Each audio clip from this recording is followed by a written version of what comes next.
Mesdames, Mesdemoiselles, Messieurs, bienvenue dans la quotidienne des marchés du FX du 10 février 2016. Wall Street a fini en baisse sous l'effet des craintes des investisseurs concernant la santé du secteur financier. Le Dow Jones a reculé de 0,08%, le S&P 500 de 0,07% et le Nasdaq a également reculé de 0,35%.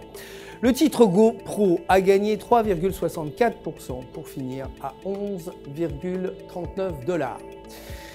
Côté devises, le dollar américain a perdu du terrain face aux devises majeures en raison des craintes qui pèsent sur la croissance de l'économie mondiale qui viennent s'ajouter à la baisse des cours du pétrole. Les créations d'emplois JOLTS sont ressorties à 5,61 millions contre 5,41 prévus.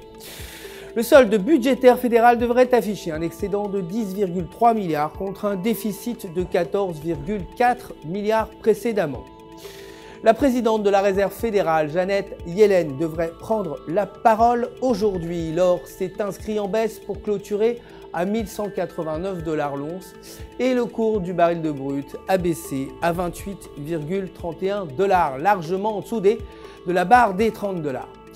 Les stocks de pétrole brut qui seront annoncés aujourd'hui devraient s'élever à 3,1 millions contre 7,8 précédemment.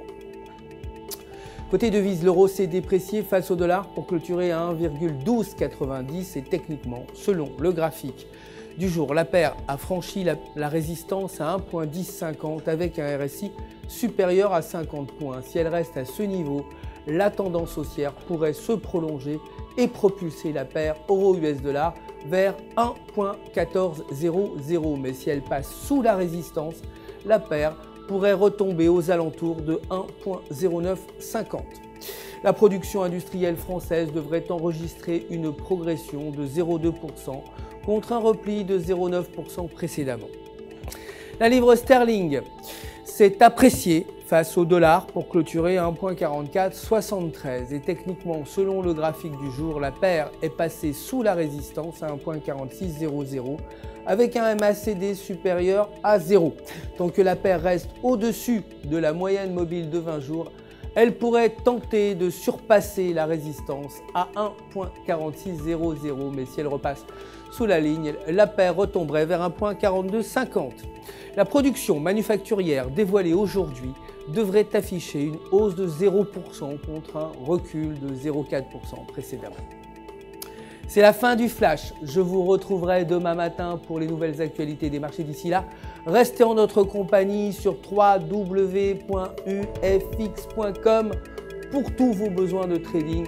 Vous le savez, un conseiller personnel est là pour répondre si vous avez des questions.